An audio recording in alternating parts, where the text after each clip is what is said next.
sports news heard around the world.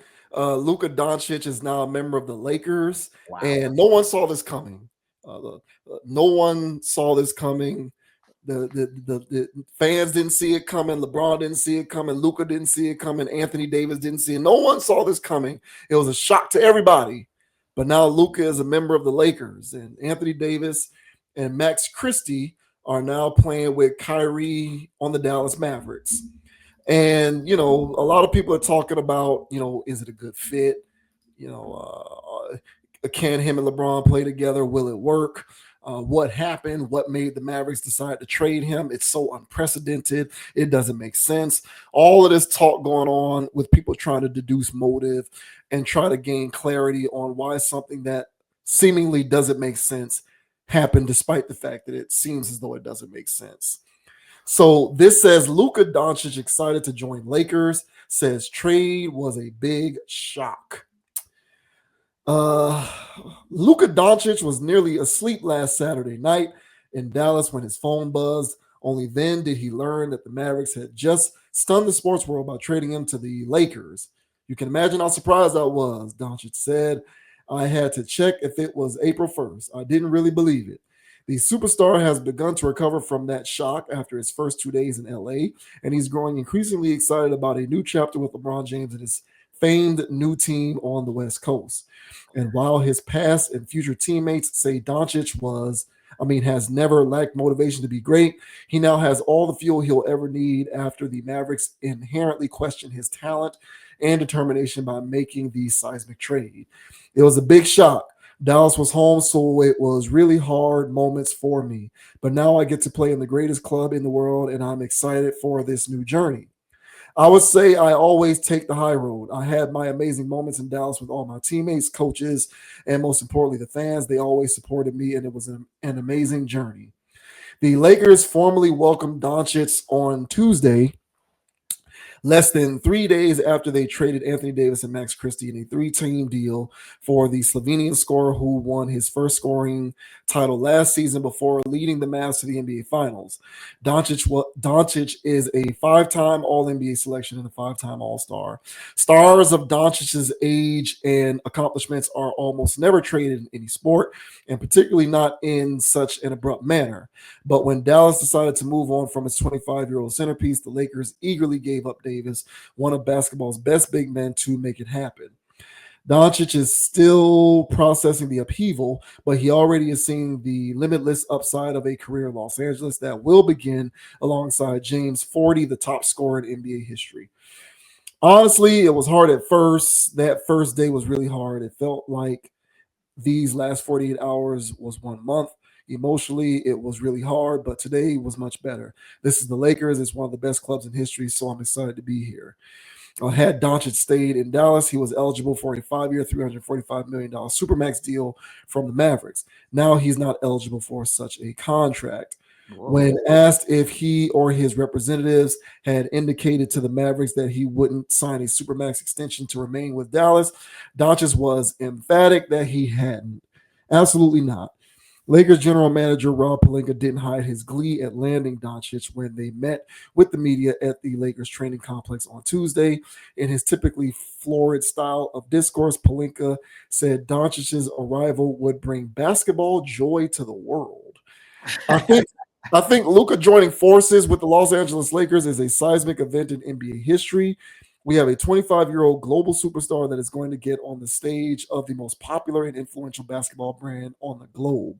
And I think that when those two powerful forces get together, it brings basketball joy to the world because that's how Luka plays. He plays with joy. What? Yeah. So I don't need to read the rest of that. You get the idea. Okay. So uh Luca give I'll you go joy, ahead. bro? Luca give you joy? He doesn't give me joy, but apparently, I according to Rob Pelinka, he brings basketball joy to the world, don't know what or the hell he that he means, he, bro. he brings joy to the basketball world. That's crazy to me, but that's a whole lot of grandstanding. But the floor is yours on what you make of this trade. Well, Rob Palinka, aka Rob Lowe, because they look like the same person to me. Yeah. Uh, I've never seen Rob Lowe in a room with Rob Palinka, so I'll just leave it at that. But to me, this smells of NBA collusion. Um, you know, the league has been going through it. They've been getting called out from old heads. So it's not just people on the internet anymore expressing their disdain with the product. It's not just people on the internet anymore noticing the precipitous drop off, the lack of ratings, being outdone by the WNBA in some instances when it comes to rating, being outdone by women's NCAA basketball in some instances. So don't even get me started with comparing it to the NFL's numbers. So the NBA has been an absolute laughing stock in the realm of professional sports. And so they needed something, in my opinion, to shake things up. Luka is, they just made Luka, all right, the new face of the NBA. I think that was what this whole play is about. Um, they were looking for somebody domestic. They couldn't find that person, and they defaulted on Luka, which I felt like they should have did already. Because they like doing this, so you might as well either land on Luka or Jokic. But Jokic is so him. He's so detached that and even though he's still young, he's not as young as Luka. I think Luka fits the bill the best for when it comes to fitting the mold for the new person that the NBA is going to follow and make that guy. Well, he certainly fits it better than Jokic for sure. 100%. Yeah. And so yeah, I think that this was more NBA collusion, and now I'm 1,000% aware that the storied franchise, the LA Lakers, is one of its collusion teams. I've always felt the Celtics was one of its collusion teams as well. Now, to be fair, you would think they would also collude for the Knicks, but they've never seemed to get there. But the Lakers, however, seem to always find themselves in these situations. Um, so when it came to acquiring Kareem, when they acquired him, when it came to acquiring Shaq, when they acquired him, yeah, they got Kobe, even though he was drafted to the Hornets, but it was a draft day trade, so they did that. But and there was other guys in the past that they got Wilt. It's some stuff that the Lakers does, and then for what it's worth, they got LeBron. And so it's something about the Lakers franchise where it's deeper than just the organization making the right plays. I think it's something about that market. It's something going on there in that organization that lands them these people. I really don't understand. Yeah, Luka is an embodiment of the new NBA where he whines and complains. He doesn't play defense, and he's all about stats. Now, granted, Luka will hit a cold-blooded shot on your ass, so he ain't no duck when it comes to basketball. And yeah, he moves 2 miles an hour, but he's still gonna blow right past you. So I'm not besmirching his offensive talents, but he does show. There's plenty of compilations out there showing him not playing any defense. There's plenty of compilations out there showing him crying to the referees. You know, so he does display some stuff that you wouldn't want to see if I was trying to make this guy my supermax franchise player. But even with that being said, I wouldn't, and even as talented as Anthony Davis is, and me trying to win now, and it's a better fit for the blah blah blah, all that stuff, rigmarole. I wouldn't trade this cash cow. Me personally, if I was Dallas, with all of this stuff mounting up, people could say whatever they want to say, unless Luka was really expressing about leaving.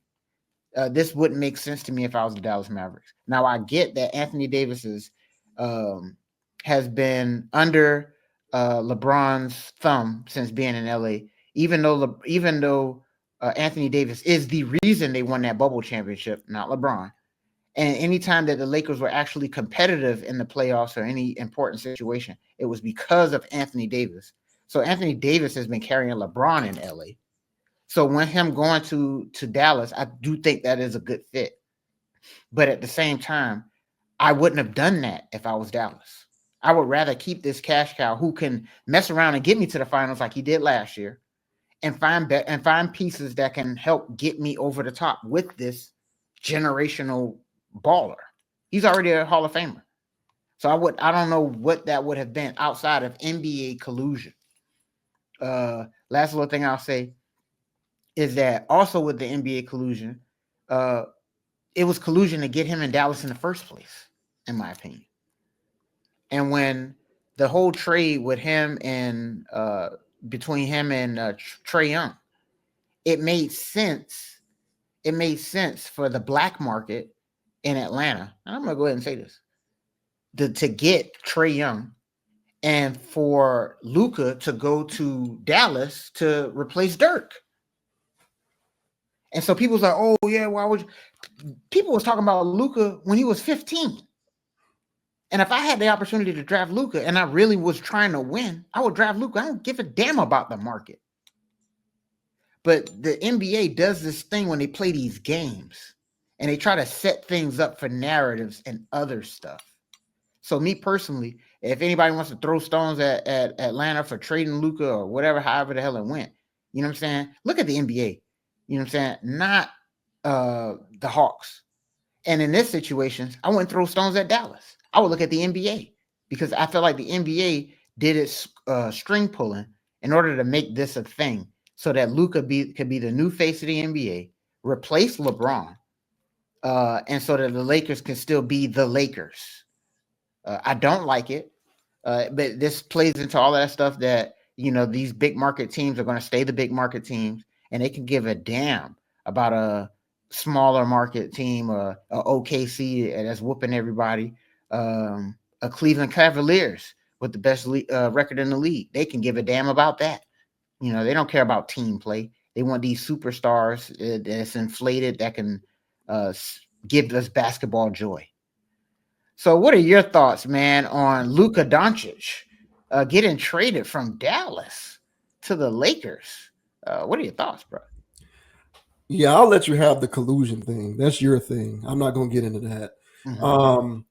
The only question that I have is why is it that the Lakers were the only team that the Mavericks called about trading them? That's the one thing that I'm confused by is why was this strictly because by all of the reports, the Mavericks didn't shop Luka around, obviously, because it wasn't known that he was on the trading block. So it literally was a situation where it was like, hey, they called one team, which was the Lakers, and they said, "Do you want Luka? And here's what it'll take." And they just did it. And it's being cited the relationship between Rob Pelinka and the GM Mm-hmm. for the Mavericks as to why that was the case.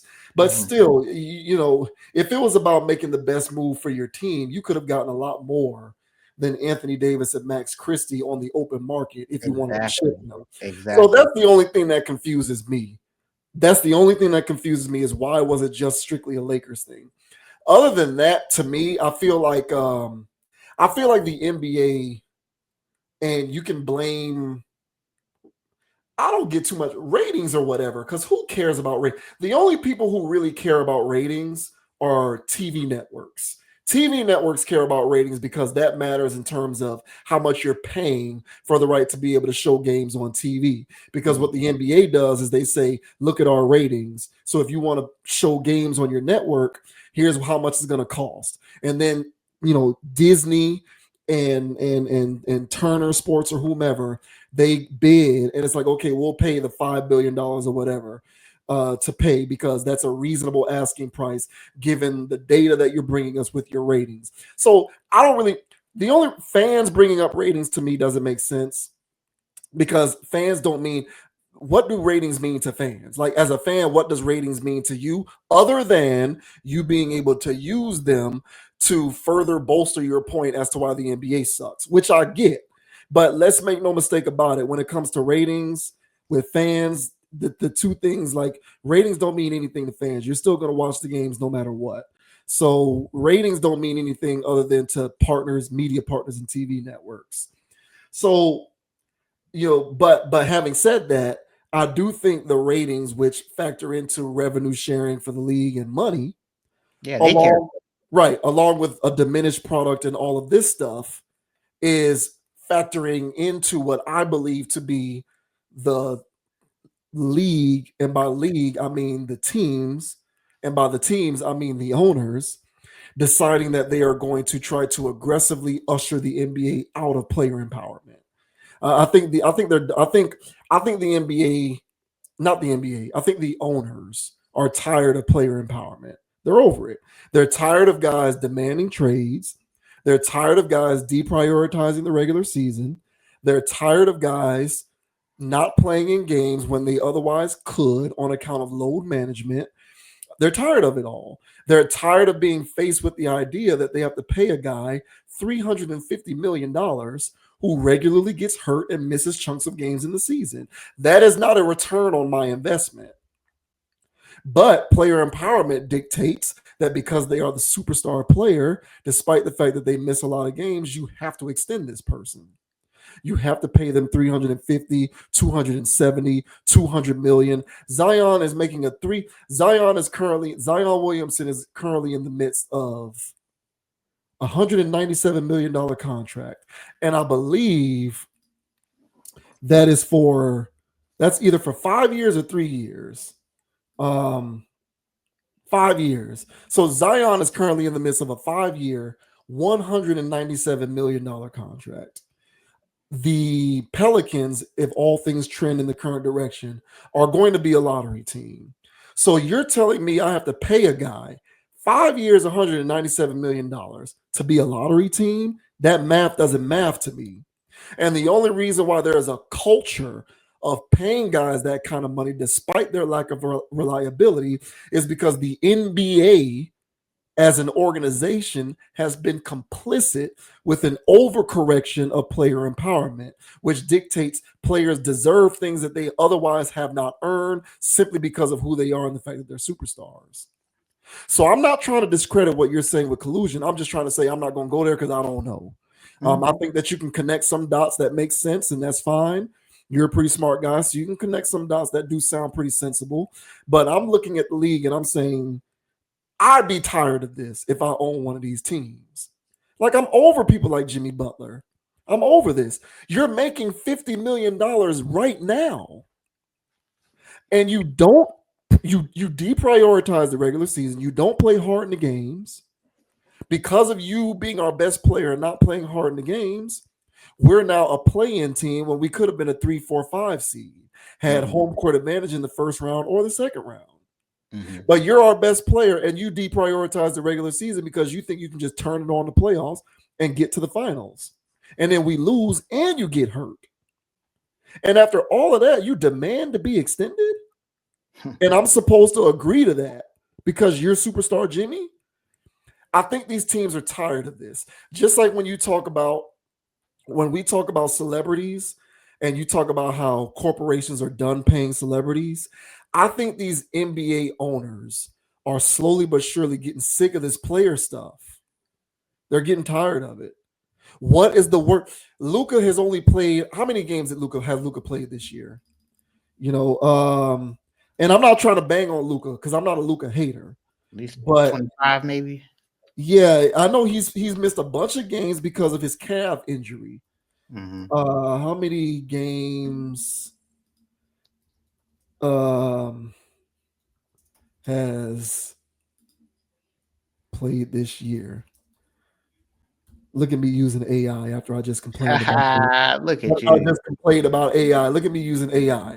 So Luka has played in 22 games this year. Damn, 20, he's played in 22 games this year because of a calf injury. One can surmise part of the reason why he's dealing with a calf injury is because maybe he didn't get himself as ready as he could have been for the start of the season. These soft tissue issues are actually matters of conditioning. Like, there's no genetic predisposition for hamstrings and calf strains. So one can suggest maybe part of the reason why he's going through this is because of some kind of conditioning. I do think the conditioning thing has kind of been blown out of proportion a little bit, but I am reasonably willing to concede some of that may have to do with conditioning. If you're catching calf strains and you only played 22 games, you weren't ready to play. And After all of this, you played 22 games. This offseason, I am now obliged to give you $350 million Yeah. because you're the superstar. Yeah. So I feel like these organizations and these owners are trying to rein this stuff in. They're tired of it. I think they're tired of it. And I'm not trying personally, I think one of the things that has ruined the NBA, in my opinion, is player empowerment for the ones who abuse it.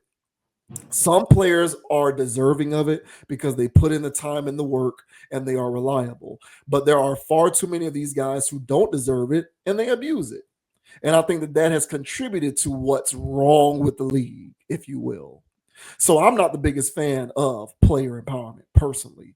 But having said that, I try to remain as fair minded as I possibly can be. And despite me trying to be as fair minded as I possibly can be, I do believe it has jumped the shark. And I think that the league and these owners are trying to rein it in because it is being abused beyond measure. Yes. I I think mean, there's a lot. I think there are a lot of bad faith actors who have abused player empowerment to the point of making the NBA worse than it was before it. mhm. People like Zion and John Morant and Joel Embiid, and to a lesser extent James Harden, because James Harden's gotten better, but James Harden didn't do himself any favors demanding trades every team he went to, Yeah. It's like, talking about get me out of here, get me out of there. What is this? But you still want a max deal. So I think that these if corporations are tired of paying celebrities, I believe owners are tired of supermaxing these guys um, based solely on the merit of them being stars. And if they foresee you potentially being a problem, even if you are generational like Luka is, they'll just trade your ass. They'll trade your ass. I think this is symbolic of them trying to bring some of that stuff back. And we can have a different conversation or a debate about the merits of player empowerment. But I think anything, if taken too far, can be a bad thing. I feel you, bro. Like, let's say we do play that angle where they were tired of Luca's stuff. Um, It's not more. It's not because I don't know his stuff. no, Yeah. I'm just saying, like, just just the what we notion, yeah, what we do know, the injury history and right? the effort and the defense stuff and Right. all of that, and then the price tag that's going to come along with that. Let's just say that. That's what I'm saying. Let's have that be a given. You know, I will still resign his ass.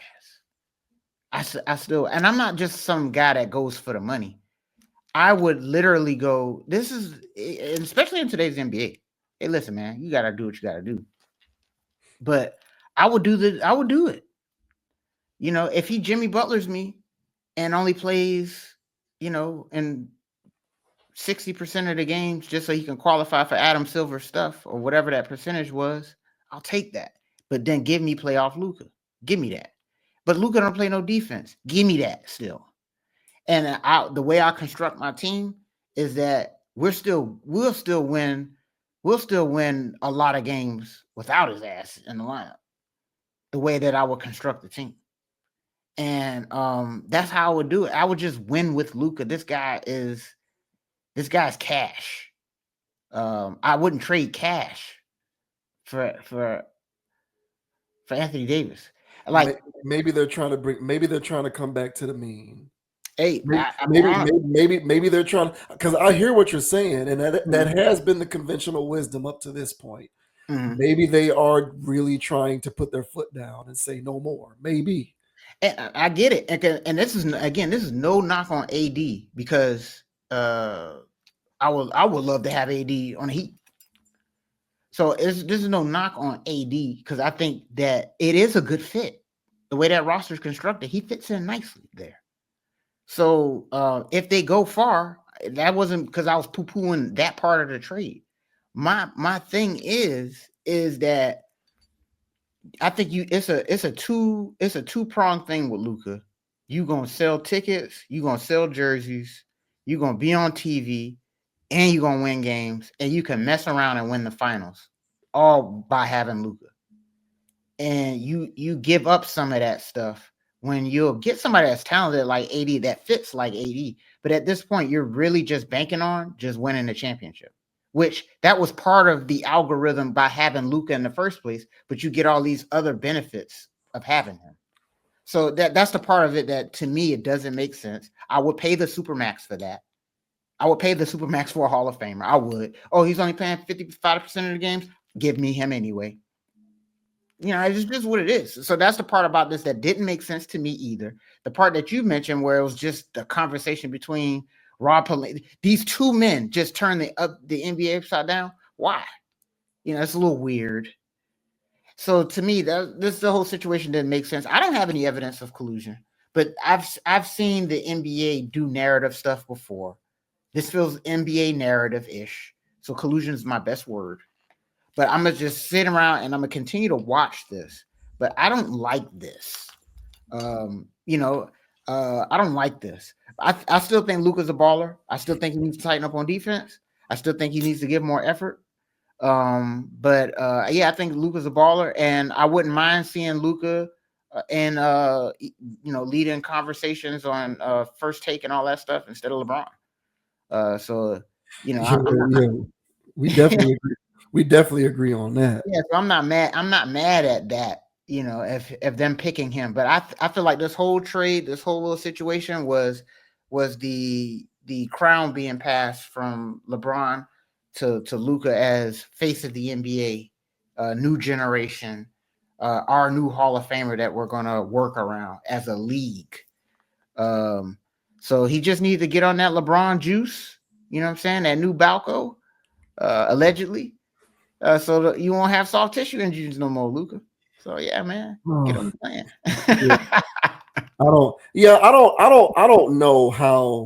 I don't know how these organizations handle these guys. See, that's the thing. So much of this is speculative because I don't know how they communicate with these people. I know that if I'm running a franchise, if I'm running an organization, I am going to respectfully have an honest heart-to-heart conversation, man to man, with my best player. And I'm going to say, here's what I think in terms of these are the terms under which we would be comfortable giving you a supermax deal. How do you feel about that? Like, let's come to an understanding because I'm not averse to giving you the money, but I want to feel as though I am getting a return on my investment.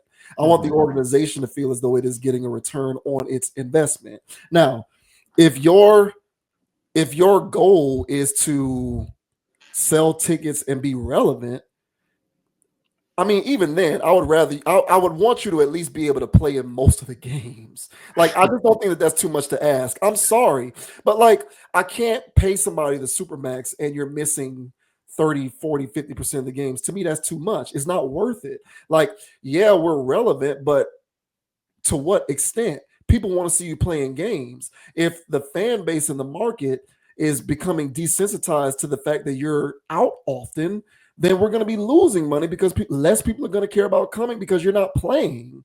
So I feel like there's a circular logic here.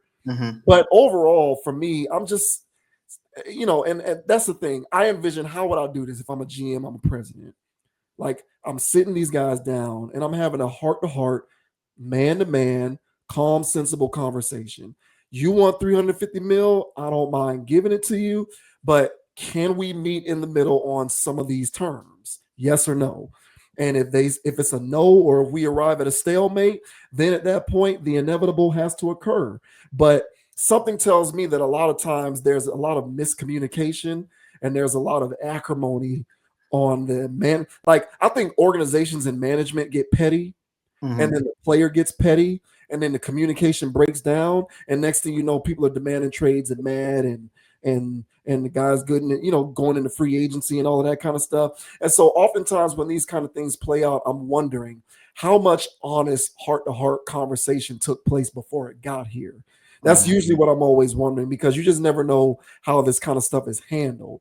But if I'm running an organization, man, I don't know, maybe I'm a little too Pat Riley minded, but I can't see myself signing up for that 350. I can't see myself signing up for $70 million a year, and my $70 million a year investment is missing 30% of games. I just can't see myself doing that So personally. let's say that. So I'll give you these numbers, and you just tell me that. So if you know that Luka is only going to play in 70% of the games, are you super maxing him? You have the you have the rights. You have the. Would you trade him? Would you trade Luka? I wouldn't. I would try to negotiate with him if I knew that Mm-hmm. if I knew best case scenario, I'm getting Mm-hmm. 70% of the games. Mm-hmm. I would negotiate. Okay, I'll give you I'll extend you, but the supermax is not going to happen. So Oh, maybe you can get the 200 mil, the 210 mil, 230 mil, but the 350 million. yeah, that's all he's taking. It's So it's not it's it's take him not. or leave him. It's take him or leave him. You can't negotiate with this. I Oh, mean, yeah, then I'm trading them. I'm trading them.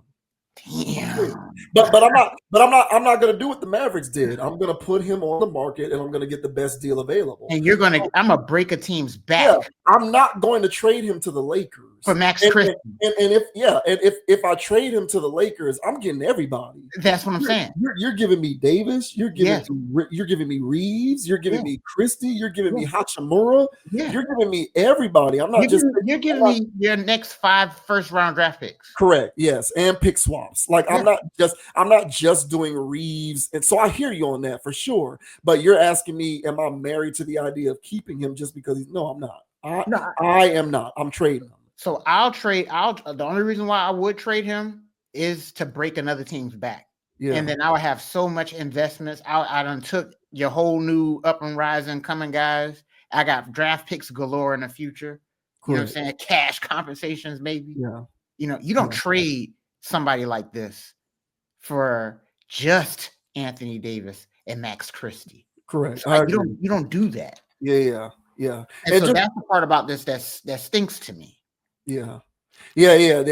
I feel that. I do. I feel that. Why did they only call the Lakers, and why was that all the Lakers had to give up? I do hear you on that, but I look at the landscape. I think the impetus for this Mm. was Luka being perceived by the Mavericks as not a good enough investment, and I think that dovetails into a larger conversation around how some players in the NBA abuse the luxuries that have been afforded to them through this player empowerment is becoming a bit of an overused expression, but for lack of a better way to describe it, they've abused it. Some of Yeah. them, a lot of them have abused it, and I, as a fan, I'm tired of it. I So I agree.